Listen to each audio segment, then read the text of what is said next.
sidaas ayaa haddaba qormo badani ku gudbeen ilaa ay humaatay taladii Jurham oo awoodii wiiqantay oo musuqmaasuq dhexgalay. Marka waxay bilaabeen inay boobaan hantidii Kacbada u taalay, sidoo kale inay furtaan dadka wafdiga ah ee xajka gudanaya. arrintan oo ah mid aad uga areysiisay Adnaaniinta, sidaa daradeed qabiilka Khuzaa oo ah qabiilo degta hareeraha Maka ayaa ka faa'iideystay xaaladan. Haddaba iyagoo taageero ka haysta Adnaaniinta ayay dagaal ku qaadeen Jurham, si fudud bayna uga qaxiyeen Maka ayagoo markaa la wareegay maamulka iyo awoodaha Kacbada intaba. waqtiga Nabi Ismaaciil alayhi salaam Maka joogay waxaa lagu qiyaasaa inay ku aadan tahay 20 qarni ka hor taariikhdii dhalashada Nabi Ciise alayhi salaam. tani waxay ka dhigaysaa muddada ay Jurham maamulayeen Kacbada 21 qarni ugu yaraan.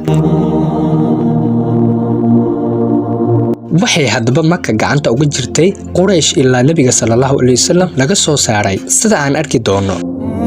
taariikhyahanadu sida ay isku waafaqsan yihiin qarniga 6 iyo kan 7 ee Ciise dabadii waxay ahaayeen qarunta aadanuhu soo maray kuwii ugu xumaa ee garaadka iyo garashada dadka uga hooseeyay. ma jirin wax horumar ah oo laga sameeyay xagga farsamo iyo wax soo saarka, mana jirin nolol iyo dhaqaale fiican, mana jirin wax maamul ah cadaalad ku dhisan. dulmiga iyo liidnimada ummadda dhinac walba kaga habsatay meel la ciirsado.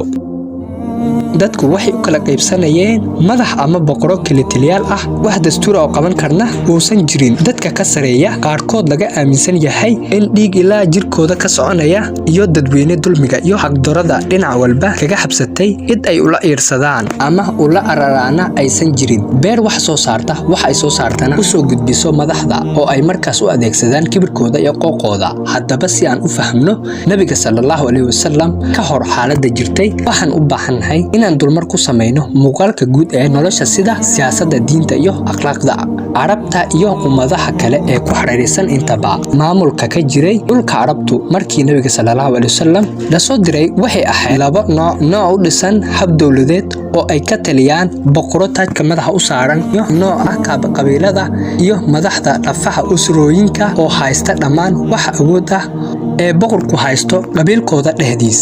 qaybta hore u dhisan sida dawladaha waxaa ka dhisnaa dhulalka Carabta 4 maamul oo kala dhisnaa: Yaman, Iraq, Sham iyo Hijaaz. taariikhdooda oo kooban waa sidan.